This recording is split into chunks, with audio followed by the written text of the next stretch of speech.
Glória a Deus. Deus é bom, né? Vira para a pessoa do seu lado e fala: Deus é bom.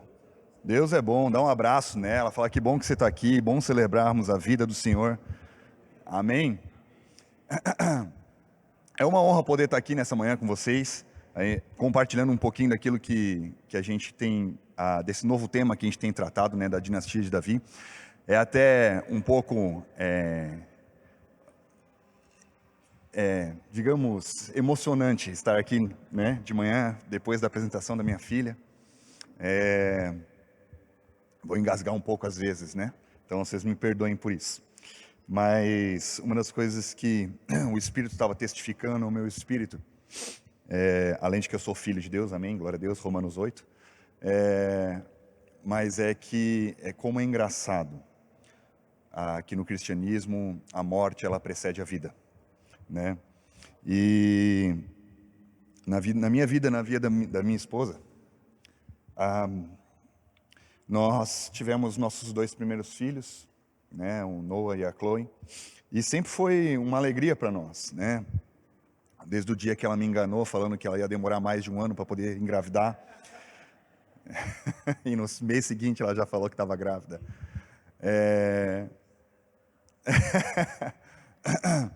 Foi sempre uma alegria ter os nossos filhos, né? E a gente já ouviu muitos casos de pessoas que tiveram dificuldade de engravidar, esse tipo de coisa. Mas para nós nunca foi uma dificuldade, graças a Deus por isso, né? E depois que nós tivemos a Chloe, a minha esposa me persuadiu a ter o terceiro. E eu topei, né? Na mesma hora, claro. Né, a gente estava com 2, a gente estava lidando bem com os nossos filhos, estava falando, vamos para o terceiro. Só que nesse caso, a gente, infelizmente, depois que a gente descobriu a gravidez, a gente veio a perder o bebê, né? E, na verdade, não existe um protocolo, né? Não existe um livro de regras de como lidar, né, com essa situação. Você já lidou com morte de parentes seus, né? Falecimento de avós, avós, geralmente pessoas, ou até mesmo entes queridos que tinham uma idade até mais jovem, por acidente ou por qualquer coisa da vida. Você já lidou com funerais assim. Mas lidar com a morte de uma criança, para mim tinha sido uma novidade. E realmente a minha alma, naquele momento, ela sentiu bastante, né? Confissões de um pregador aqui, né? Mas foi muito engraçado, porque eu e minha esposa, a gente sentiu bastante, né, o falecimento do bebê. A gente não chegou nem a descobrir o sexo do bebê, né? E ela teve um aborto espontâneo, não foi nada, simplesmente aconteceu, né? E 1 mês depois, ela já estava grávida da Liv, né? Naquele momento, me perdoem. Naquele momento, foi aquela sensação de queijo com goiabada, né? Aquele salgado com doce, né? Foi uma alegria para nós no meio da tristeza. Foi um renovo para nós. E o cristianismo é isso. O cristianismo é a morte de si para a vida para Cristo, né? É a morte da sua vontade, é a morte para os seus sonhos, para a vida em Cristo Jesus. Nós entendemos que a nossa vida não é nossa, né? E que esse sentimento que nós temos de perda é o luto muitas vezes de nós abrirmos mão de nossos sonhos, de abrirmos mão de nossos planos, até mesmo abrir mão, muitas vezes, de uma estabilidade financeira ou de planos terrenos, para sermos guiados pelo Espírito, né? Temos a ousadia de perguntar para o Espírito Santo: o que você quer que eu faça da minha vida? Porque a palavra de Deus mesmo fala, né? O coração do homem faz planos. Quem não faz aqui? A partir do dia que eu descobri que Deus é um Deus de providência e não de previdência, né? nossa mentalidade ela muda. Ela muda. Um Deus onde Ele ama prover para os seus filhos. Ele provém mais do que você possa pedir. E existem poucas pessoas na Bíblia que conseguiram compreender uma coisa assim. Conseguiram compreender a morte, conseguiram compreender que eles não viviam num momento onde eles eram delimitados pela sua mentalidade, pela mentalidade da sua era. Algumas pessoas que conseguiam viver além da sua era. Nós temos diversos exemplos, nós temos Abraão, Moisés, e um desses exemplos é Davi. Nós estamos estudando nesse tema agora, a dinastia de Davi.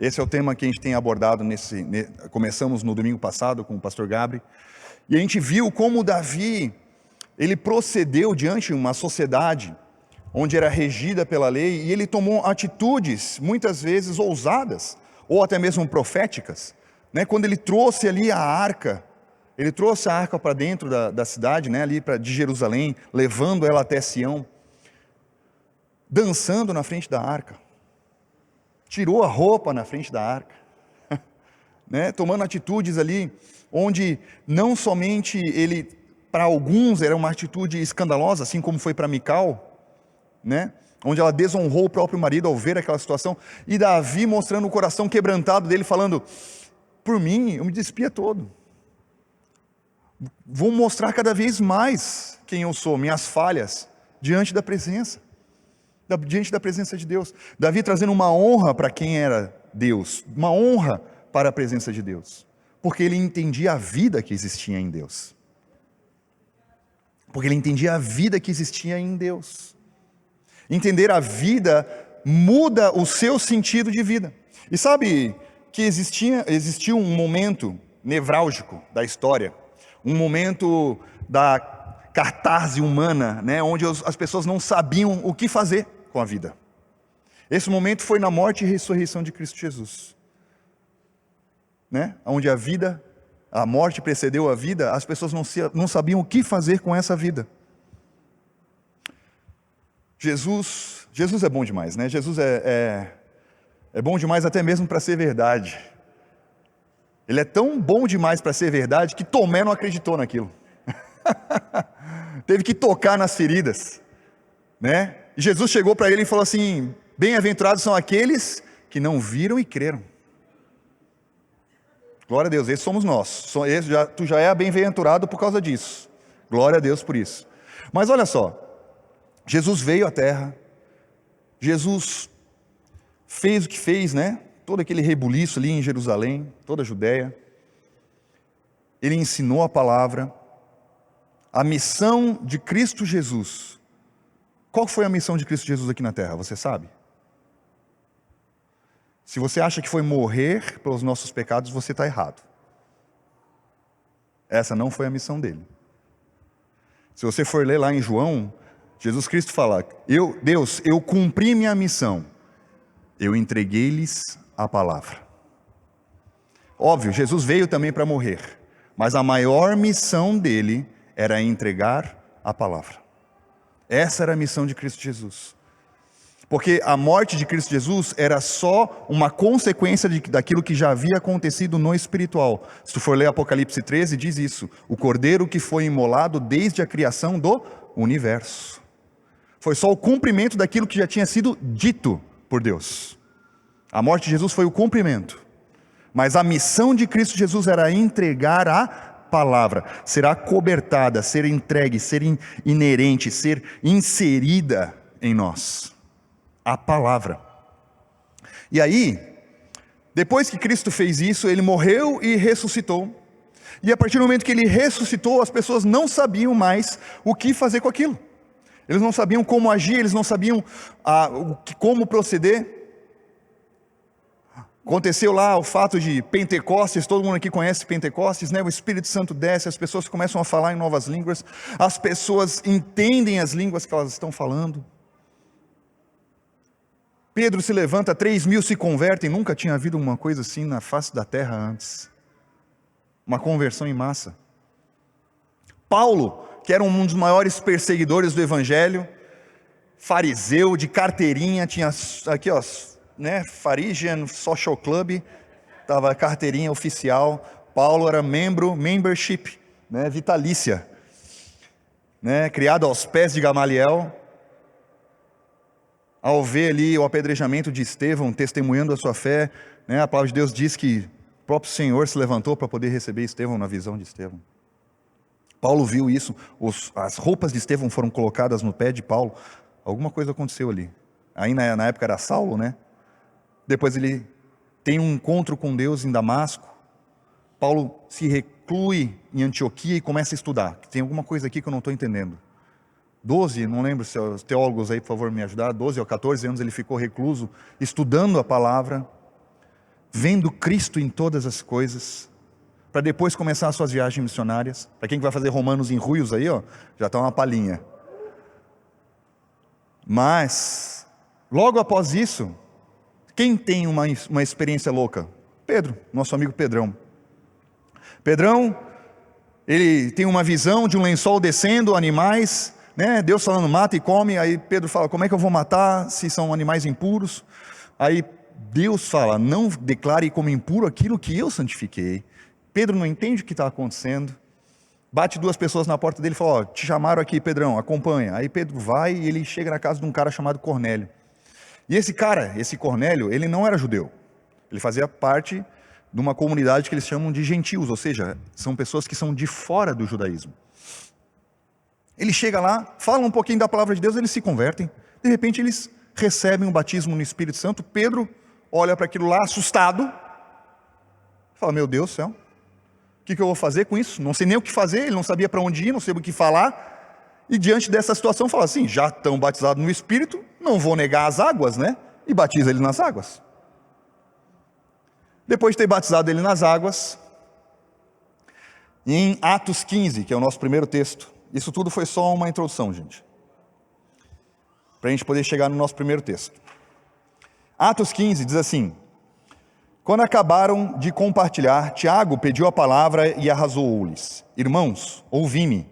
Simão narrou como primeiramente Deus foi ao encontro dos gentios para edificar dentre eles um povo consagrado ao seu nome. E com isso estão de pleno acordo com as palavras dos profetas, como está escrito. Depois disso, voltarei e reconstruirei a tenda de Davi, que está caída. Reedificarei as suas ruínas e tornarei a levantá-la, para que o restante das pessoas busque ao Senhor, sim, todos os gentios, sobre os quais é invocado o meu nome, diz o Senhor, que faz essas realizações desde os tempos antigos. Tiagão se levantou para tentar explicar a situação de Pedro. Pedro nem conseguia falar o que tinha acontecido com ele. Tiagão se levantou e falou, oh, rapaziada, o que aconteceu com Pedro aqui, dos outros, começando a né, ter experiências com o Espírito Santo, serem batizados no Espírito Santo, está tudo profetizado. Foi por isso que Paulo voltou, para poder estudar, porque ele também queria entender isso. Ele também queria entender. E Tiago falou de algo que havia sido profetizado anteriormente, onde Deus restauraria, olha só o que ele fala, a tenda caída de Davi. O que tem de tão especial então na dinastia de Davi? O que Davi fez? O que aconteceu para que Deus restaurasse aquilo que Davi fez? Ele não falou que ele restauraria o tabernáculo de Moisés. Ele não falou que restauraria o templo de Salomão. Ele falou que ele restauraria a tenda de Davi. E que os gentios seriam trazidos juntos a essa tenda. Olha só o que ele fala. E quem profetizou essa palavra foi um nosso amigo Amós. E a gente já falar um pouquinho sobre Amós, né? Quantas palavras de Amós você já ouviu, né? Talvez seja a sua primeira. Mas Amós, se tu for ver, ele é um livro perdido lá no final do Velho Testamento, de um profeta. A gente chama de profeta menor, não porque ele era baixo em estatura, mas porque o livro dele é bem curtinho, tá?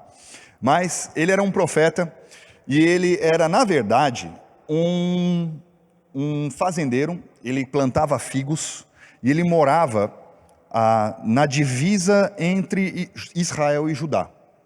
Se você bem sabe a história, o que aconteceu, né? Nós tivemos ali todos os patriarcas, vamos falar ali, Abraão, Isaac, Jacó. Depois de Jacó, nós tivemos José lá no Egito. Vocês lembram disso? O povo foi escravizado, né? Depois de 430 anos, Moisés se levantou, retirou o povo do Egito e eles foram para a terra prometida, lá em Canaã.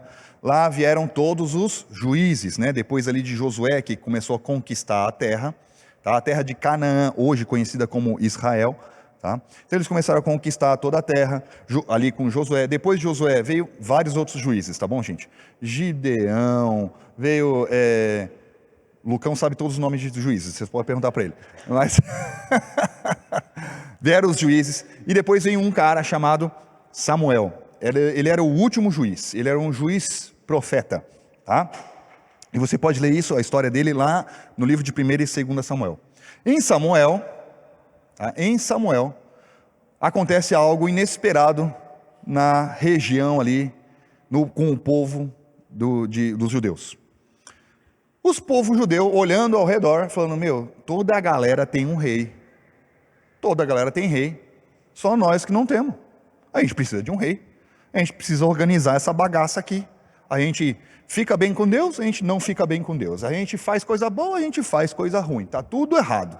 A gente precisa de alguém para organizar isso aqui. Nesse momento, Samuel olha para isso e fala, por que vocês querem um rei?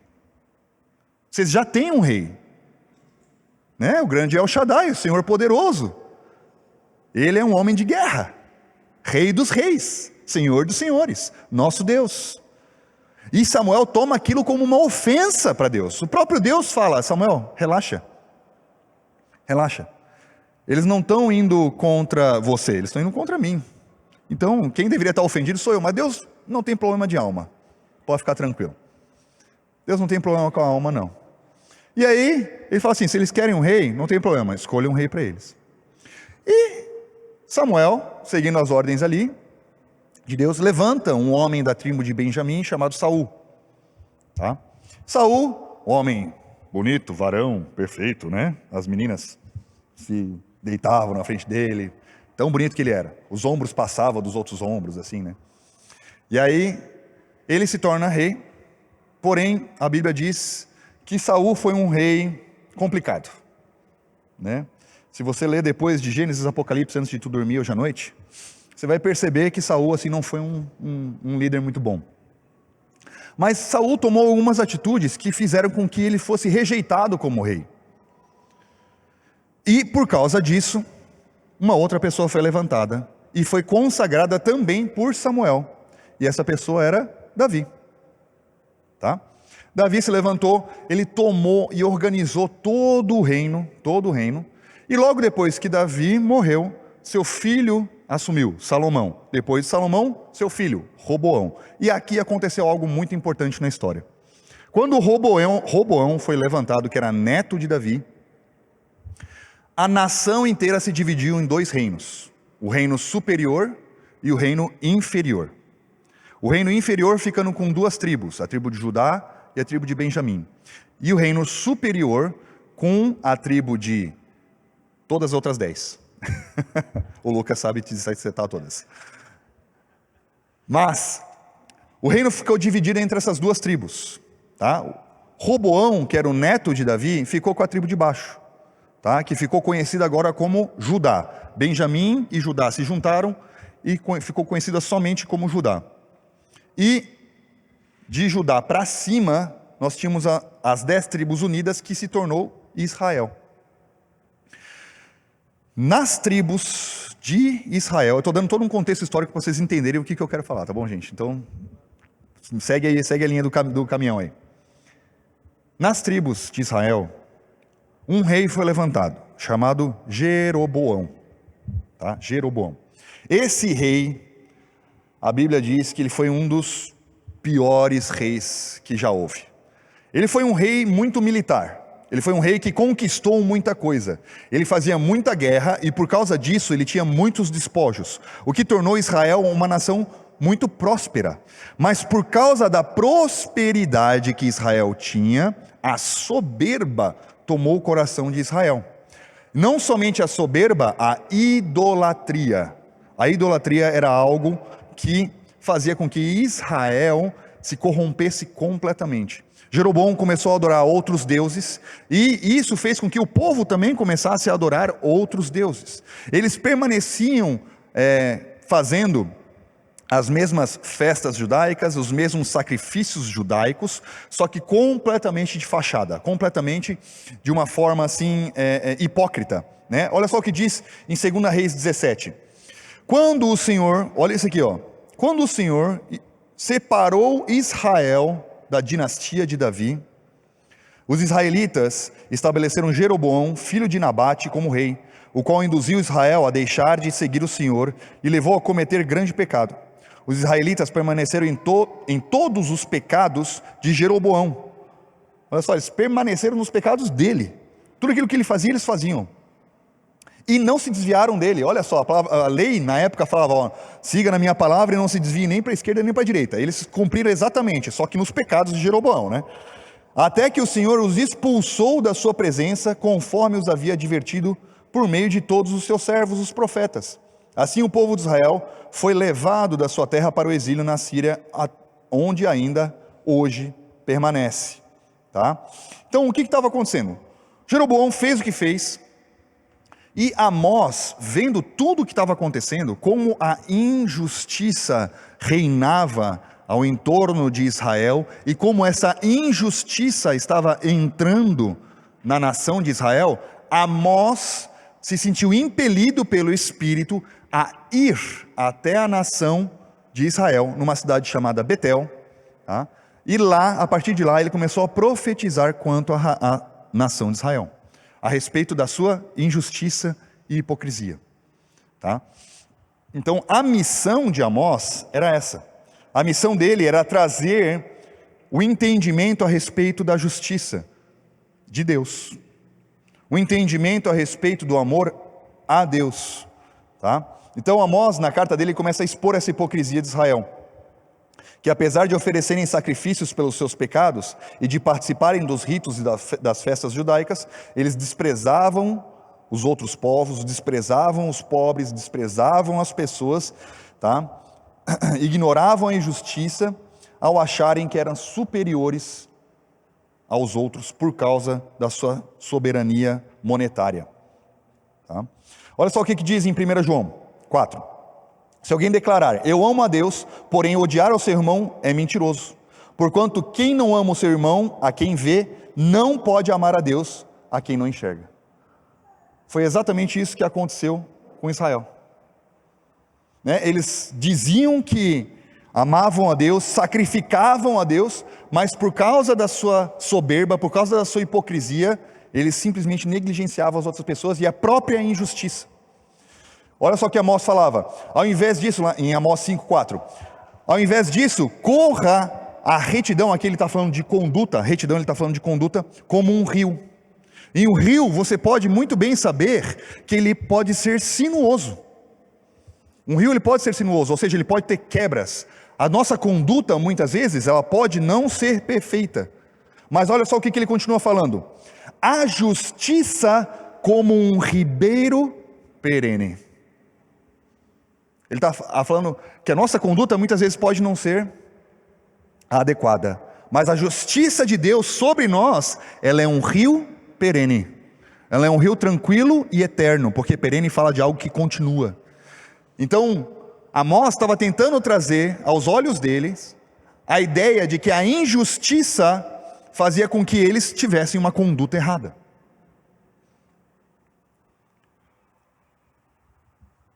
Então, Amós tentando trazer essa ideia de que a justiça de Deus era a justiça que devia ser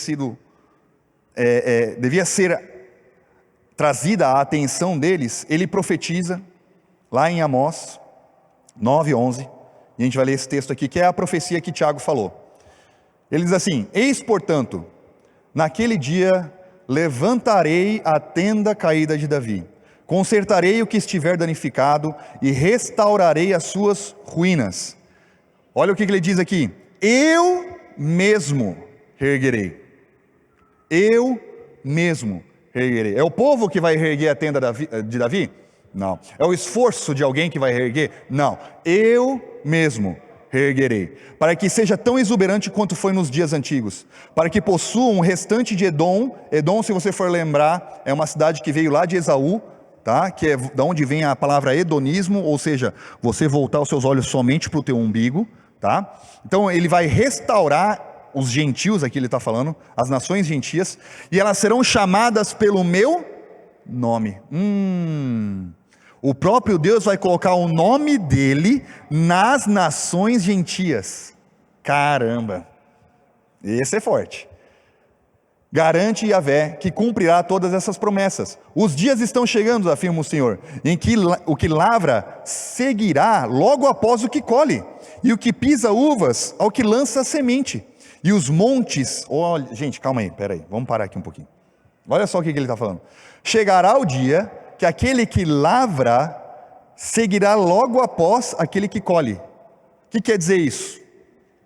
Vai ter um cara colhendo, tá? E já vai ter outro cara atrás, abrindo espaço para a semente ser plantada. E olha o que ele continua falando. E o que pisa uvas ao que lança sementes. Ele está falando o quê? Então, enquanto a uva foi colhida, e no momento que ela estiver sendo colocada ali no lagar para ser pisada, já vai ter outro cara lançando semente. E Deus está falando de pressa. Está vendo? Ele está falando que isso não é algo que vai demorar, isso é algo que vai ser feito num ato só, chamado Senhor Jesus Cristo na cruz do Calvário. É ali que foi restaurada a tenda de Davi. Foi um ato que ele restaurou todas as coisas. E ele, olha só o que ele fala. Ele continua falando assim, ó, e os montes destilarão vinho novo e saboroso, e todas as colinas se derreterão. Os montes, lembra daquela palavra que a gente viu na série de Cristo, né? Um lugar alto. Foi um outro cara também meio loiro, mais ou menos 1,90 m, como a minha altura, que pregou aqui. E ele falou que toda vez que a palavra de Deus está falando de algo alto, ele está falando de quê? De Cristo. Então olha só de onde que vai vir o vinho novo? Dos montes, de um lugar alto. O vinho novo, que é a salvação, virá de um lugar alto, que é Cristo. E todas as colinas, colina é um lugar mais baixo do que monte.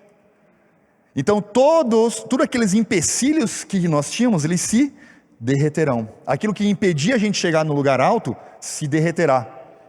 Mas olha só o que ele diz aqui também. Então trarei de volta a Israel, o meu povo, extirpado, terá nova sorte. Eles haverão de reconstruir as cidades a partir de suas ruínas, e nelas habitarão em paz. Olha só, ele fez o ato, mas as cidades, quem restaura é a igreja. Quem restaura é a igreja, porque eles vão estar restaurando. E não só isso, eles plantarão e beberão do seu bom vinho. Ué, mas o vinho não é vinho do lugar alto? Que vinho é esse aqui então? Esse é o vinho do exercício da fé, o desenvolvimento da nossa salvação. Nós já somos salvos, mas nós colocamos a nossa salvação em prática, como igreja, amando as pessoas, declarando que a tenda de Davi foi restaurada. E olha só o que ele fala: cultivarão pomares e comerão do seu fruto. Gente do céu, isso aqui fala uma ação do Espírito Santo em nós, dentro da igreja.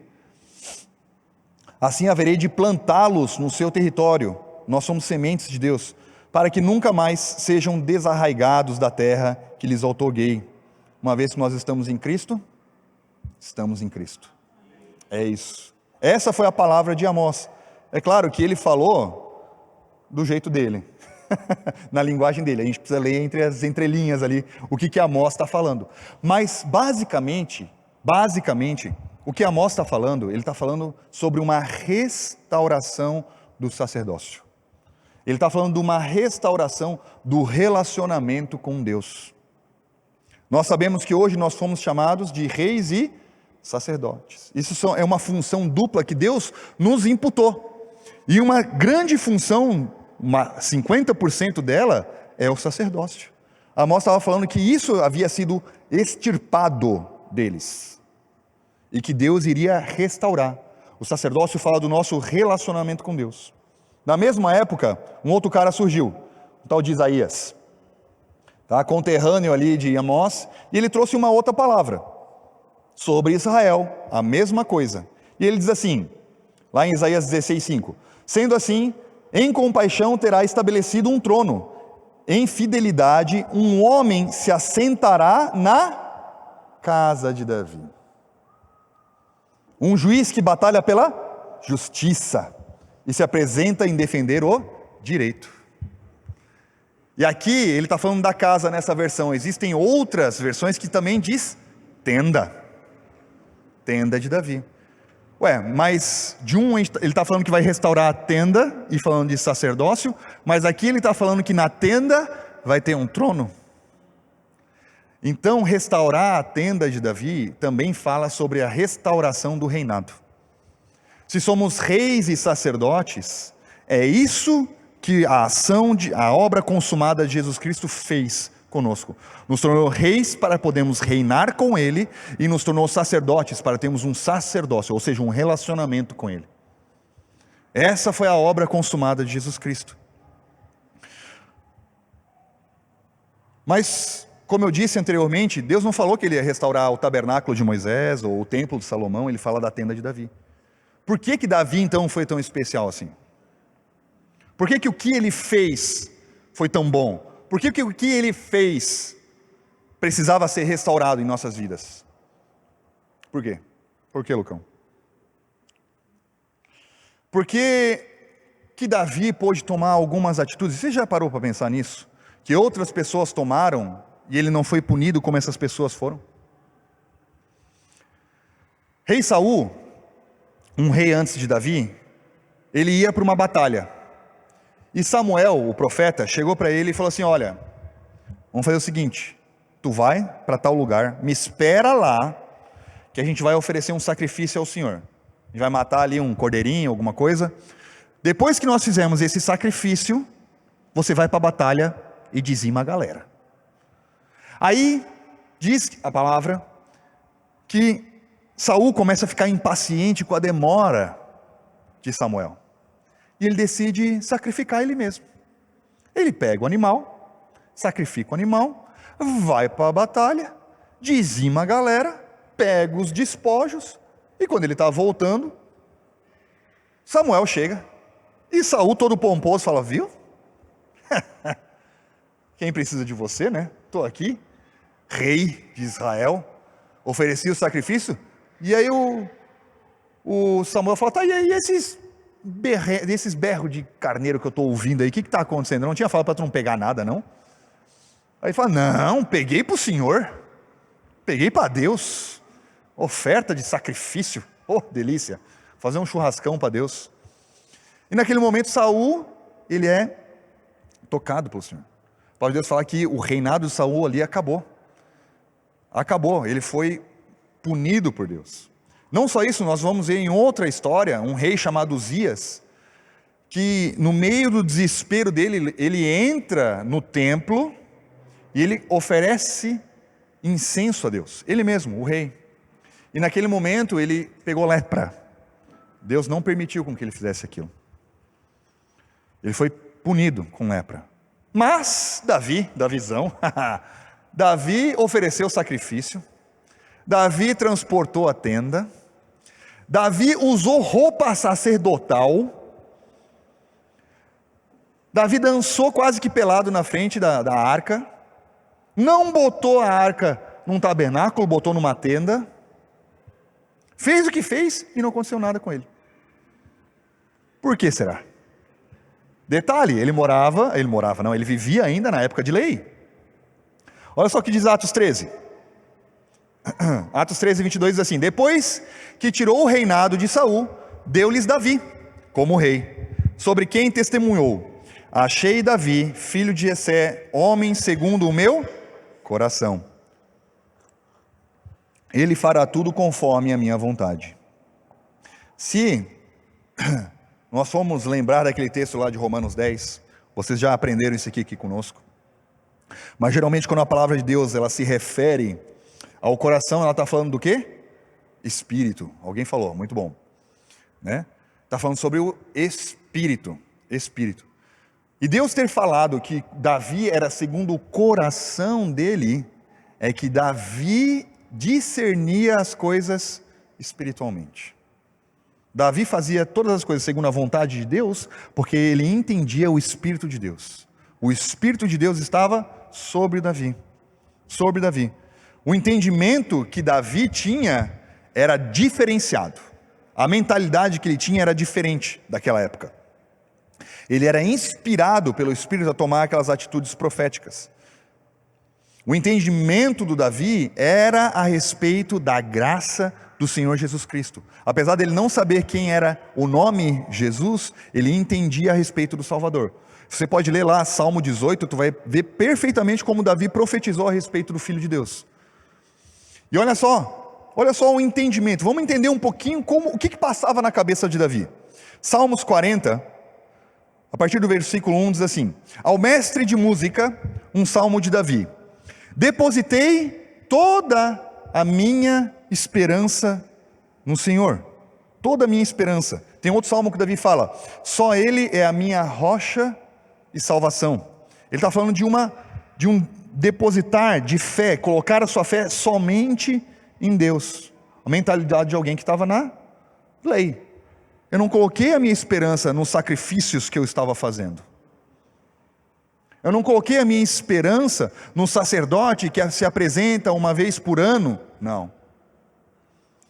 Eu não coloquei a minha esperança nas ofertas pacíficas ou qualquer outra coisa que eu poderia oferecer a Deus. Não, eu coloquei a minha esperança em Deus. A nossa fé está em Deus. E ele continuou falando assim, ó: ele se inclinou para mim e ouviu o meu clamor. Tirou-me, versículo 2. Tirou-me do fosso fatal, do charco lamacento. De onde é que nós fomos tirados?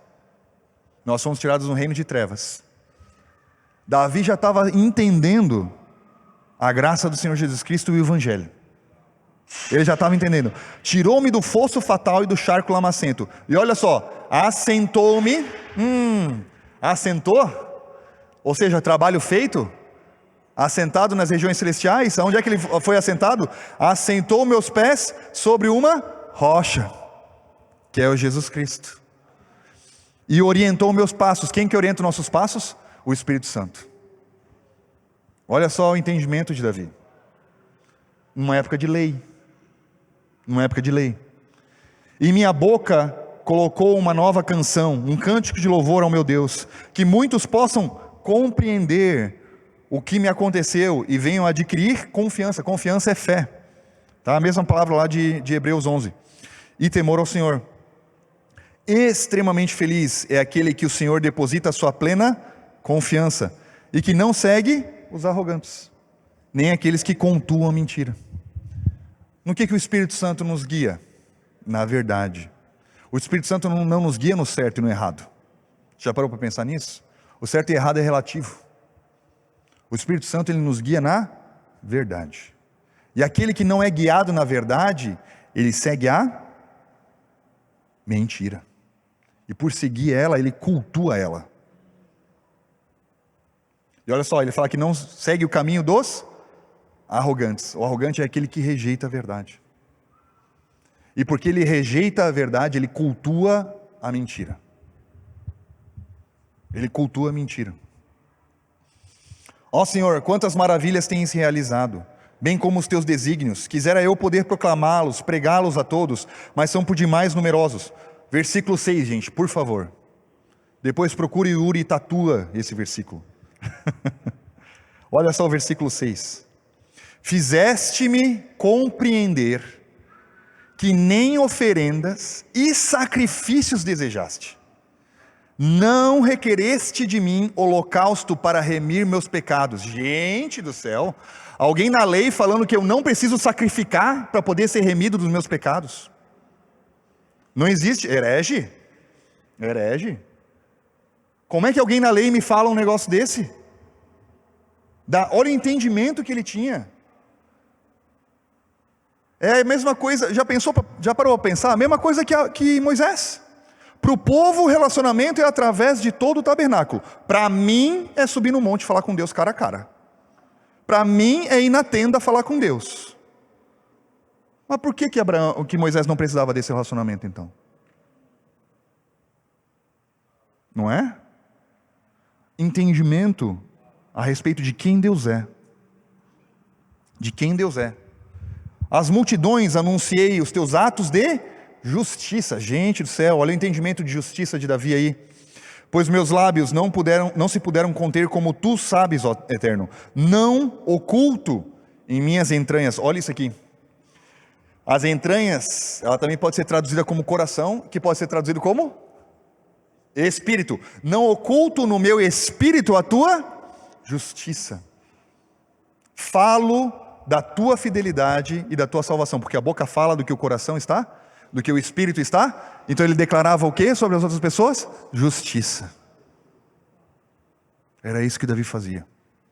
Davi trazia justiça ao povo, porque a justiça em nós não justifica o nosso próximo, mas traz justiça a ele, porque somos justos. Não escondo da grande assembleia a tua lealdade e a tua verdade. Senhor, não mantenhas longe de mim a tua misericórdia. Sempre me guardem o teu amor e a tua verdade. Olha o que guardava Davi, não era a lei, era o amor e a verdade. O que guarda os nossos passos é o amor de Deus, através da fidelidade dele ao dar Jesus Cristo, e a verdade, que é o Espírito Santo que nos guia nela. Isso é que nos guarda hoje. O entendimento de alguém que se excedia em sua mentalidade, no seu entendimento.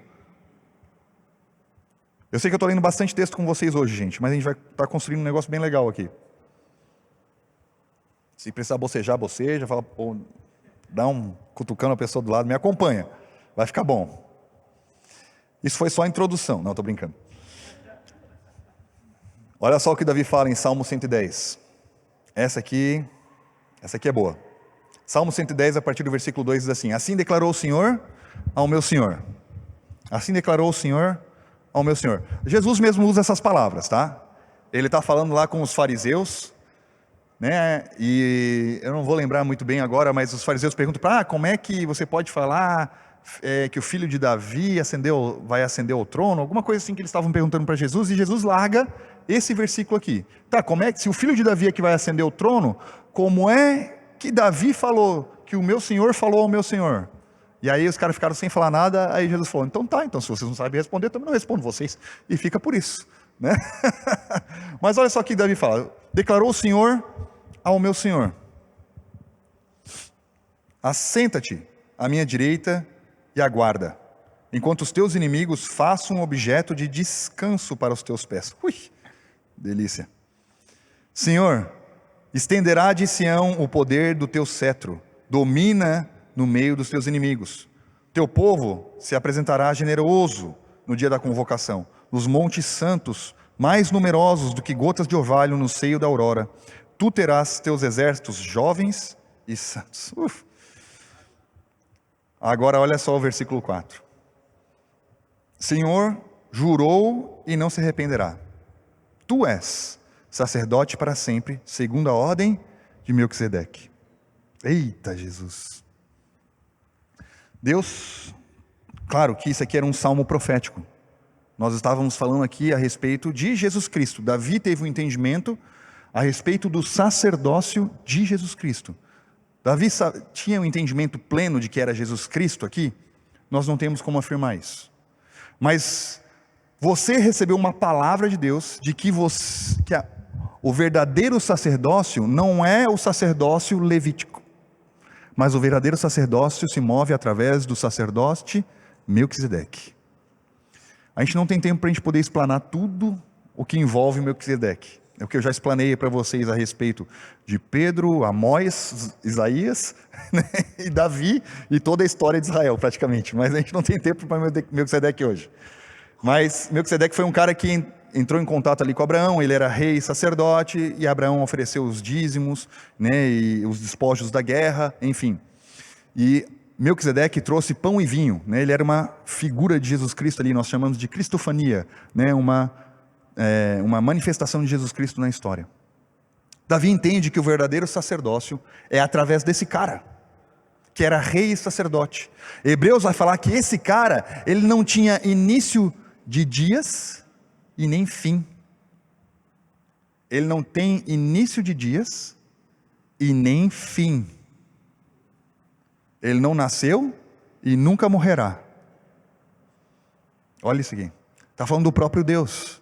Que o verdadeiro sacerdócio se dá através do próprio Deus. E temos acesso a esse sacerdócio através da obra consumada de Jesus Cristo. Davi tem esse entendimento e Davi começa a agir através deste entendimento. É por isso que Davi pode oferecer um sacrifício, não como os levitas faziam e não era morto, por causa que ele oferecia através do entendimento que o sacerdócio era através de Melquisedeque, através de Jesus Cristo. E por isso ele não sofria as penas. Por quê? Porque quem revelava isso era o Espírito a ele, porque Davi era segundo o coração de Deus.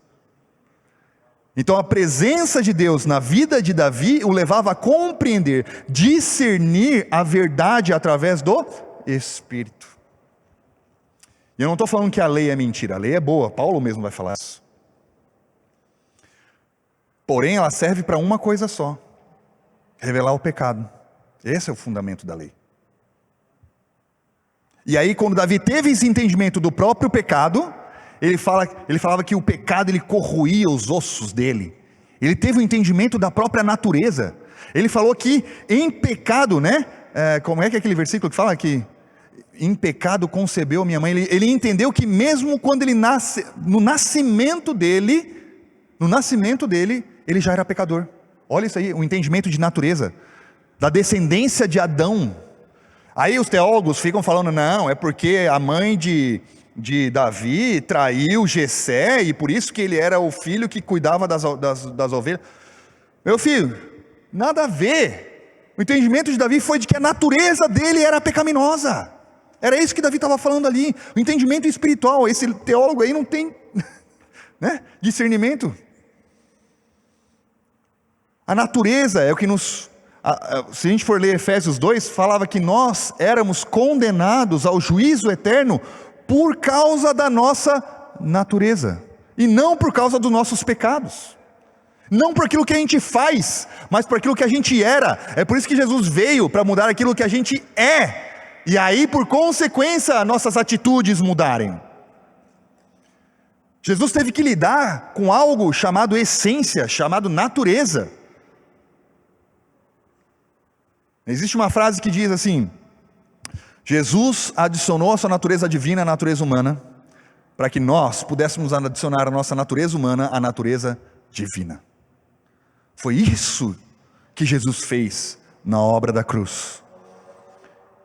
E porque ele ressuscitou, a palavra de Deus diz lá em Romanos 4, 24, 25, acho. Ele fala que ele morreu pelo nosso pecado e ressuscitou pela nossa completa justificação. Para a nossa completa justificação. Ou seja, uma obra completa, uma obra feita.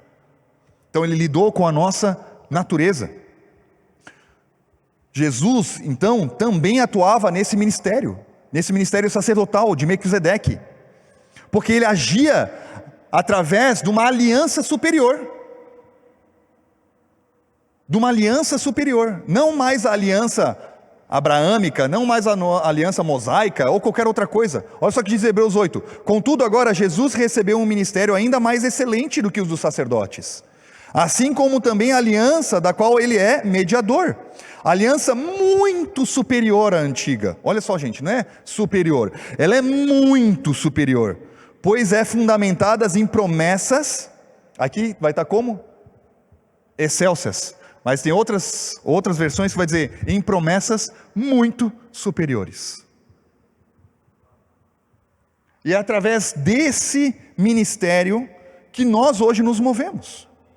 E isso motivou Davi a construir um lugar onde a graça e o senhorio de Deus seriam revelados. A gente já está caminhando aqui para o final. Mas 1 Crônicas, eu quero ler com vocês.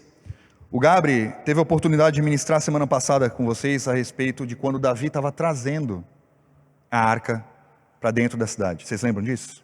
Eu comentei aqui um pouquinho, né? Que primeiro os caras trouxeram em carros, aí Uzá tocou na arca, morreu.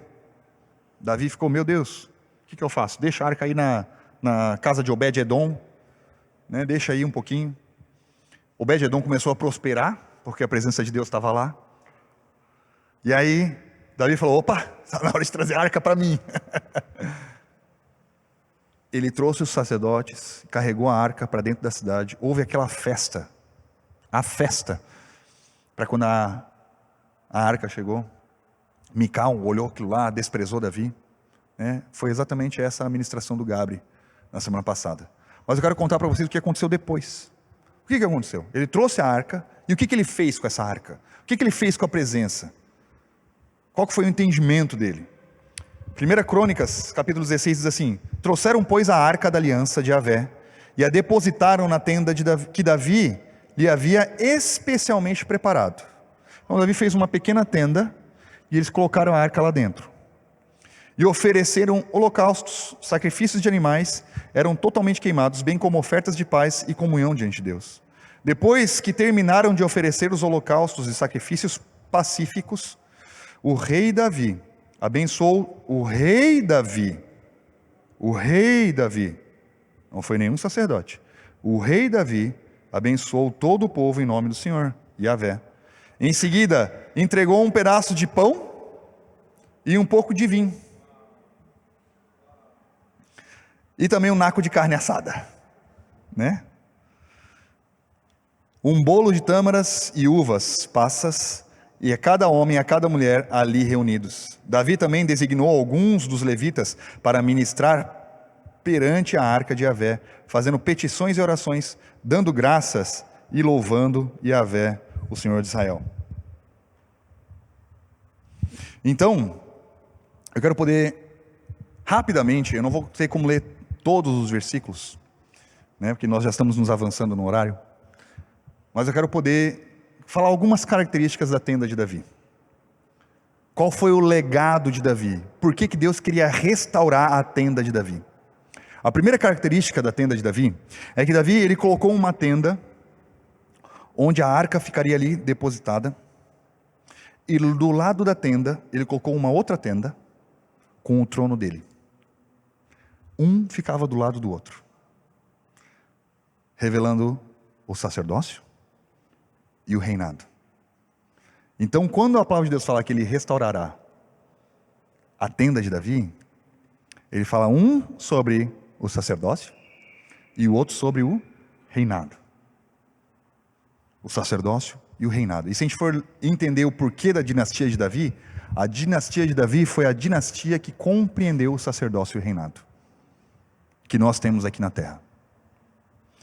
Então, o primeiro ponto a respeito da tenda de Davi é que toda oferta que era trazida lá eram ofertas pacíficas, ofertas de paz. Não era nenhuma oferta pelo pecado. Nenhuma oferta pelo pecado foi feita naquele lugar. Somente ofertas de paz. Só isso. Aí Elias, mas como é que a tenda estava ali? Cadê o candelabro? Cadê o altar de incenso? Cadê a mesa? Cadê a pia? Cadê o altar de sacrifício? Não tinha nada disso. Nada disso. Perceba, ninguém morreu.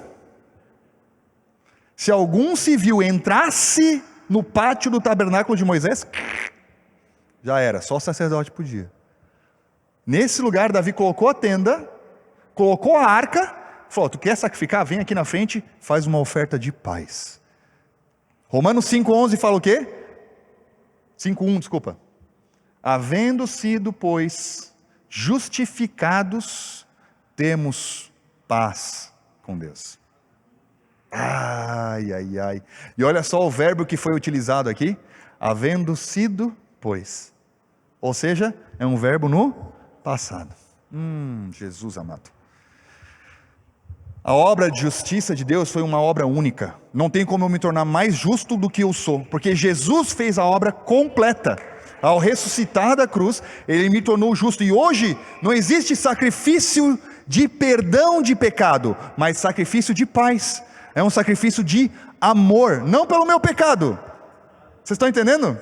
Davi não permitia sacrifício de pecado lá.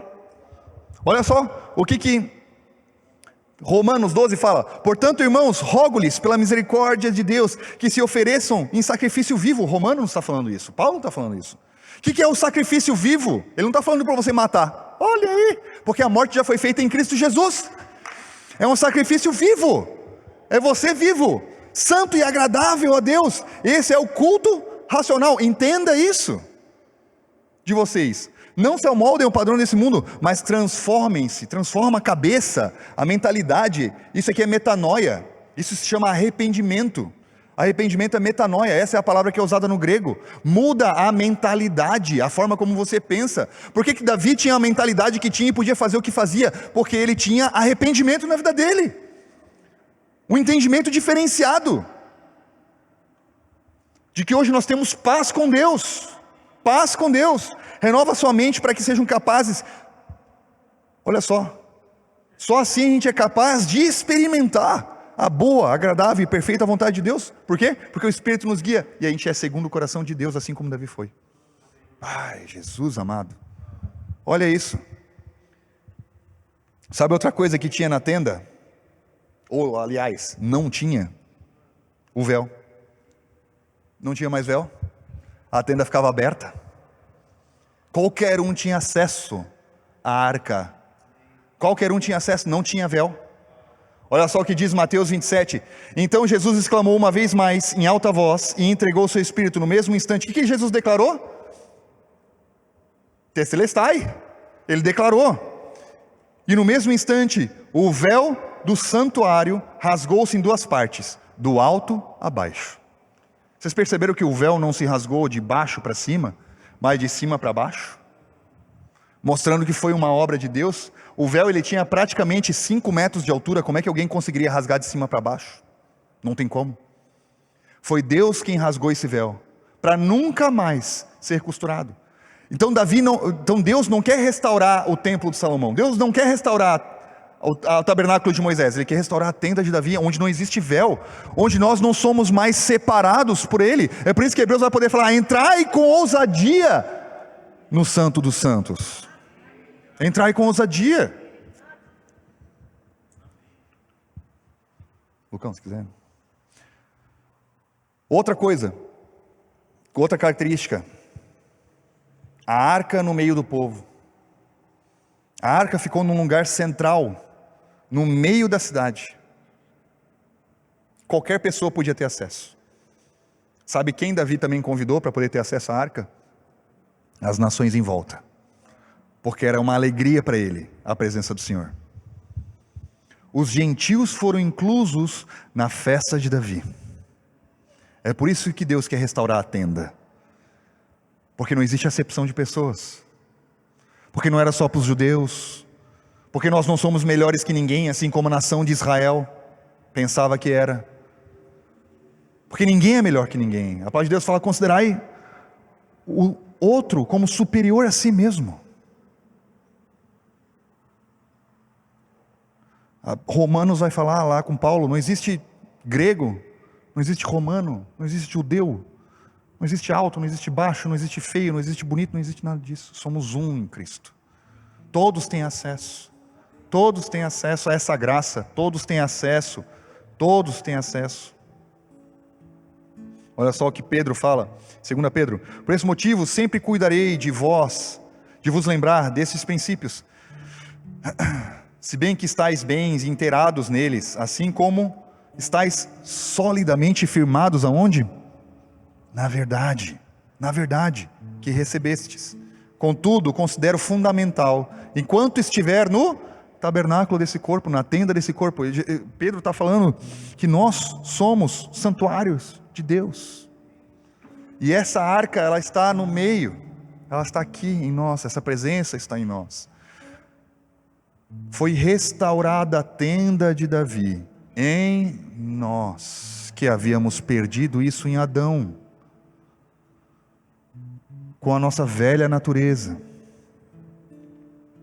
É por isso que 2 Coríntios fala aqui: nós somos nova natureza. Todas as coisas passadas já ficaram para trás. Somos novas natureza em Cristo Jesus. E essa tenda foi restaurada em nós. Restaurada. Somos hoje a habitação do Espírito, a habitação dessa arca. Outra coisa legal, se tu for ler lá em 1 Crônicas 15, a veste das pessoas que chegavam próximo da arca eram todas brancas. Todas brancas. Todo mundo usava branco para poder chegar perto na arca. Era linho fino a veste que ele usava. Isso fala sobre a santidade. Fala sobre a santidade. Sabe o que é o mais engraçado? Que a obra consumada de Jesus Cristo já nos tornou santos. Já somos santos em Cristo Jesus. Somos. Isso faz parte da nossa identidade. Isso faz parte da nossa natureza. Isso faz parte de quem nós somos. Aí, Elias, como é que tu pode falar um negócio desse? Eu não tenho muito tempo para poder explicar, mas eu vou ler 2 textos para vocês. 1 Coríntios 1, 2 diz assim: a igreja de Deus que está em Corinto, aos santificados em Cristo Jesus. Outra versão vai falar, aos santos em Cristo Jesus. E convocados para serem santos. Ué, como é que funciona isso? Como é que eu sou santo e convocado para ser santo? Como é que tu pode me chamar de santo e ser convocado para ser santo? Sabe quem responde isso aí? Isaías. Olha lá em Isaías 1,18. Então, sim, vinde e arrazoemos. Ou vamos dar um tete a tete aqui, vamos conversar.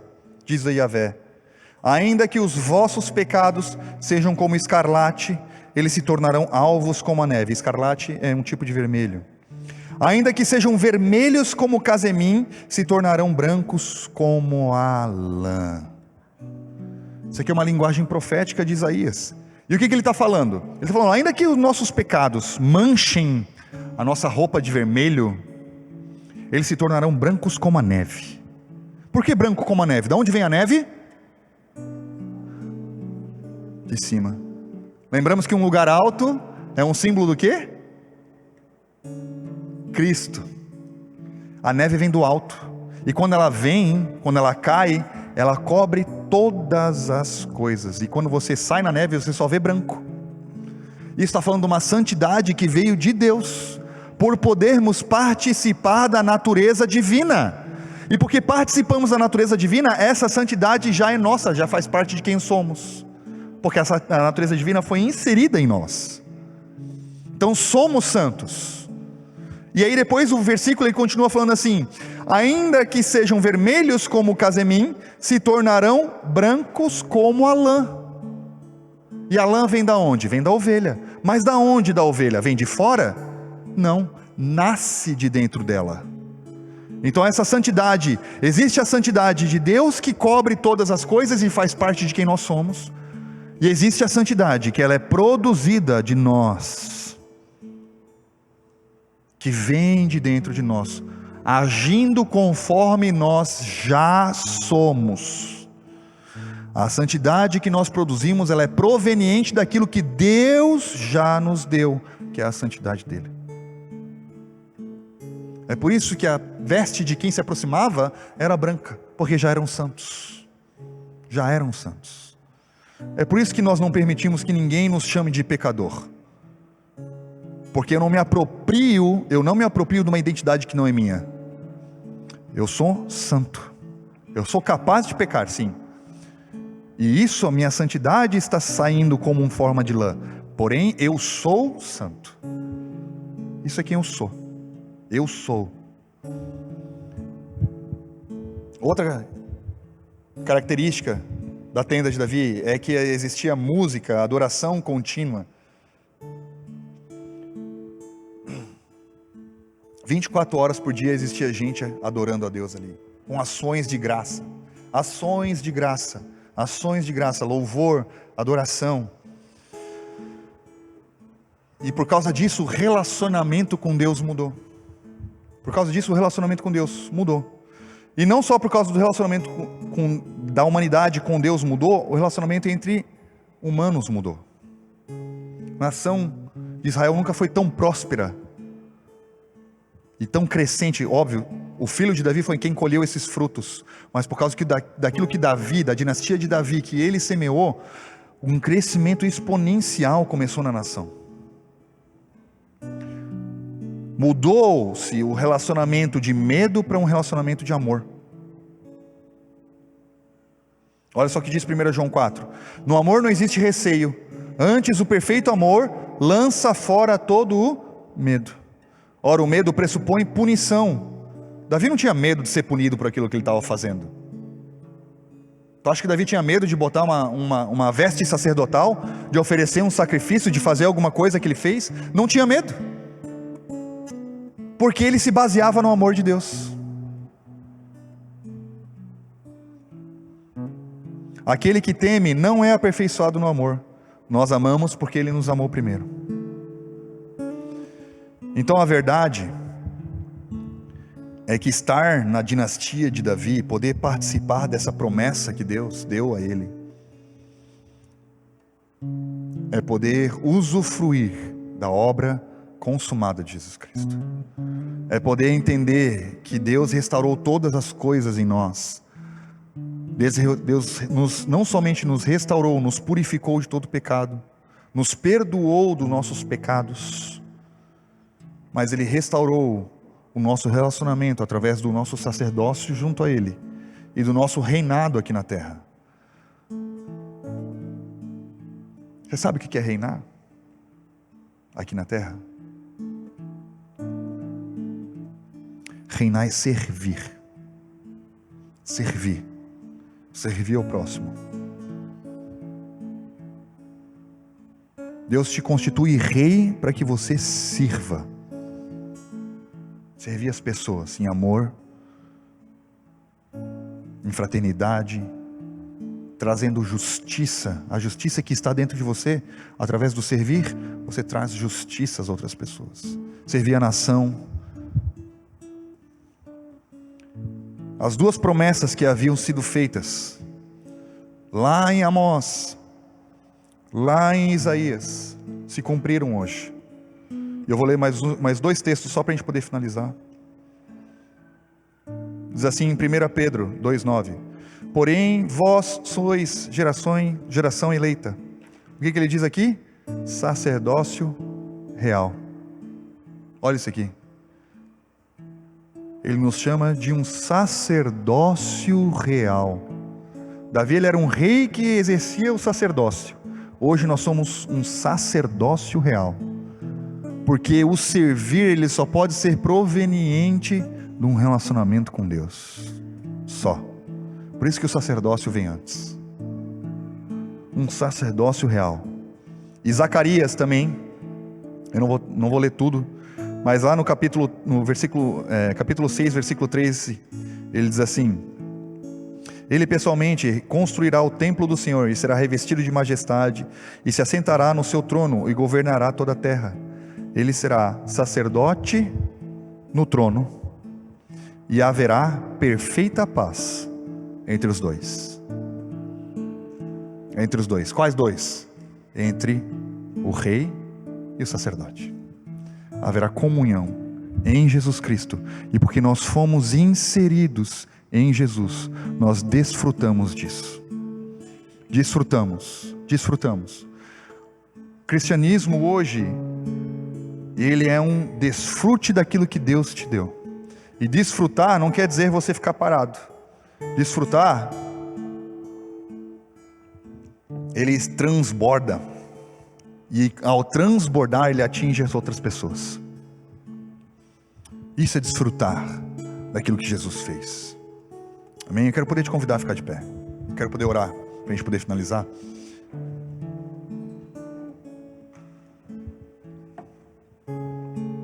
Botaram um mestre para pegar hoje, aí a pregação fica mais com cara de aula, eu sei.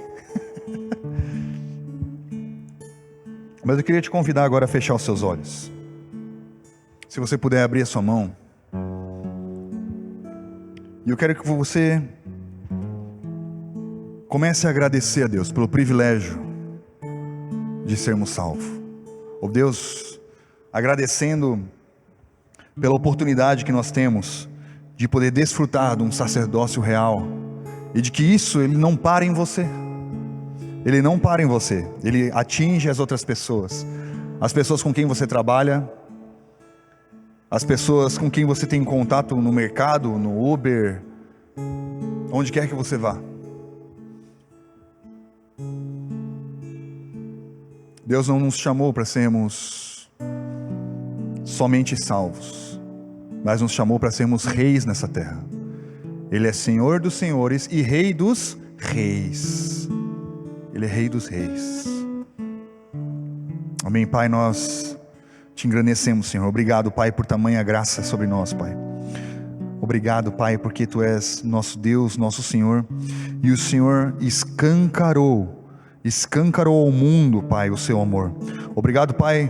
Eu amo a passagem, Pai, que Paulo diz que a Sua cruz, ela é um escândalo para os judeus, e ela é motivo de loucura para os gregos, Pai. E muitas vezes isso pode parecer bom demais até para ser verdade, Pai. Vivemos um evangelho assim, vivemos abrigados nas asas de um Deus que nos ama incondicionalmente, Pai. E por isso, Pai, que a nossa mente precisa ser renovada em Ti, Pai, e é isso que nós declaramos nessa manhã, Pai. Pai, que a nossa alma se aquiete e o nosso espírito, que está sendo testificado pelo Seu Espírito, Pai, de que somos feitos filhos, ele prevaleça, Pai, e ele testifique a nossa alma, trazendo entendimento através da verdade, trazendo entendimento através da Sua palavra, Pai. Pai, de que nós não vivemos de maneira aleatória, que nós não vivemos, Pai, somente de domingo a domingo, Pai, mas vivemos, Pai, como filhos amados, queridos, escolhidos por Ti, Pai, Deus, santificados por Ti, justificados por Ti, Deus, Pai, de que vivemos, Pai, uma verdade imutável, de que vivemos, Pai, uma verdade que ela é eterna, Pai, de que fomos feitos filhos e isso nada mudará, Pai. Deus, obrigado, Pai, pelo Seu sacrifício, Pai, que nos transformou, Pai, que retirou, Pai, a nossa natureza pecaminosa, Pai, e nos deu uma nova natureza. Obrigado, Deus, Pai, porque podemos nos mover, podemos ser livres, Pai. Deus, obrigado, Pai, porque estando em Ti, Senhor, assim como diz Efésios, Pai, o Senhor já nos abençoou com todas as bênçãos celestiais, Pai, e nós podemos olhar, Deus, para a economia, Pai, nós podemos olhar para as situações, Deus, nós podemos olhar para as dificuldades, Pai, e mesmo assim podemos manter a paz, porque o Senhor nos deu essa paz, e estamos seguros de que é o Senhor quem nos guarda, Pai. Assim, Pai, como o Senhor proveu, Deus, em tantas situações, Pai, assim como Tu proveu para a viúva de Serepta, assim como Tu provia em dobro, Pai, para as pessoas que estavam no deserto, Deus, assim como Tu proveu, Deus, para Elias no deserto, Pai, como Tu proveu para tantas outras pessoas, Deus, o Senhor continua provendo, pois nada nos falta, Pai, nada nos falta, pois estamos em Ti, Deus, temos essa certeza, Pai, podemos colocar a nossa cabeça, Deus, no travesseiro e descansar, Pai, porque enquanto nós dormimos, o Senhor nos dá, declaramos a Sua palavra e recebemos isso em nós, Deus. Obrigado, Pai, porque hoje o nosso sacrifício, ele é de gratidão, Deus. Que petição podemos trazer a Ti, Pai, se o Senhor já nos deu todas as coisas, assim como diz 1 Pedro, Deus.